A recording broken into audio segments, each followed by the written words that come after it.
That's me, Daniel Clayton, professional chef and food and beverage tactician. And this is Navigating F&B, a place where we will offer dynamic advice and insights relevant to a contemporary market. Doesn't matter if you're a scholar, culinary grad, or a CEO. This is for us.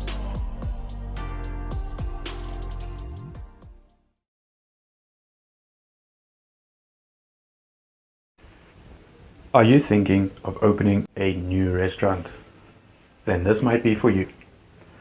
In session 1, we're going to be discussing 3 points that I feel are often overlooked in the decision-making process before one even starts planning a restaurant. This is at the decision stage where you are still deciding if or if not you want to open a restaurant.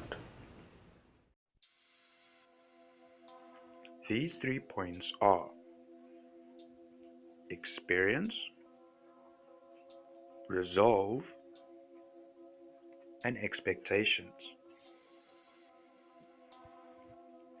Far too often, I come across individuals in the restaurant industry who were not adequately prepared for what lay ahead. I feel these 3 points are heavily overlooked and misstepped in the restaurant opening processes. Let's get started with the first point. Experience.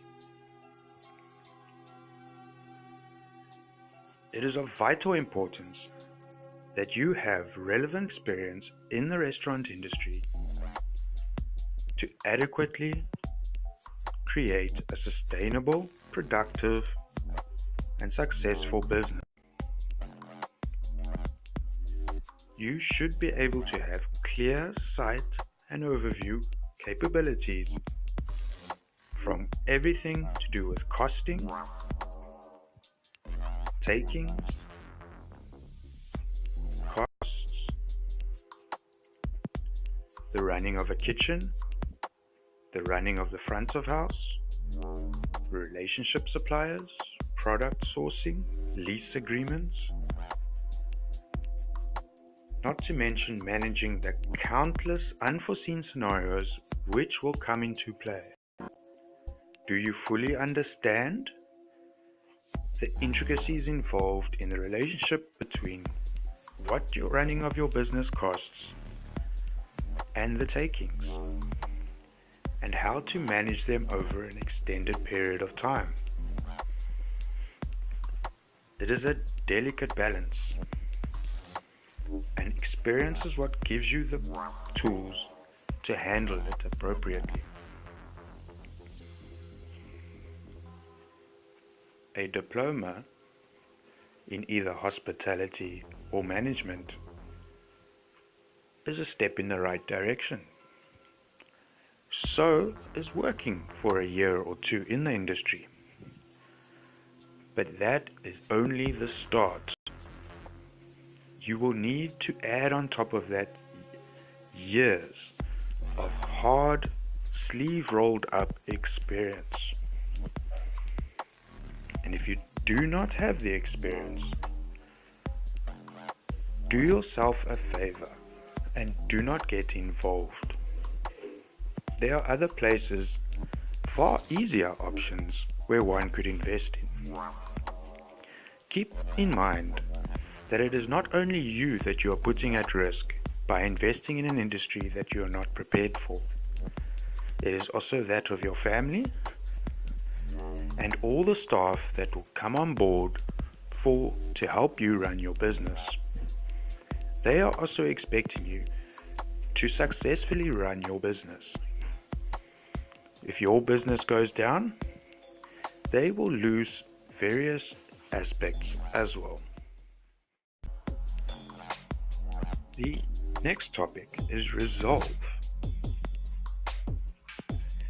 What type of resolve as a person do you have in life in general? Is it the sort of resolve where you like peace and quiet and a relatively tranquil existence? If this is the case, perhaps the restaurant industry would not be for you. It is a chaotic industry with extreme demands on both the mind and the body. You have a constant flow of problem solving which needs to take place. The physical strain beats many a person. There's lack of sleep, high stress, high anxiety. All these factors come together to be extremely draining on the human body. Sometimes it feels like one has just taken ownership of a kindergarten, which is open 24/7, every day, all the time. Could you keep up with that?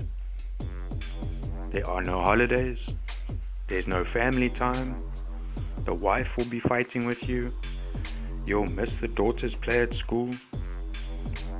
For instance, missed my baby's first steps a few years ago when she first took her steps walking. These things are commonplace in the industry. So one must be certain to have the resolve to keep up and to keep a game face on and to keep striving for business success. Because a restaurant, there is no closing date. And you need to keep it going indefinitely.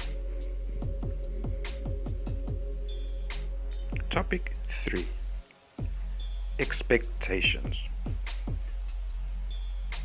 Now I am primarily referring to financial expectations. How much money are you expecting to put in your pocket at the end of every month? And when are you expecting to do so?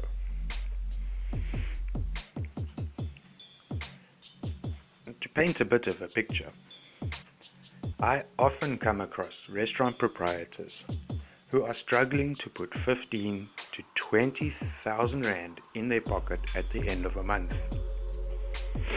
This is commonplace for small to medium enterprises.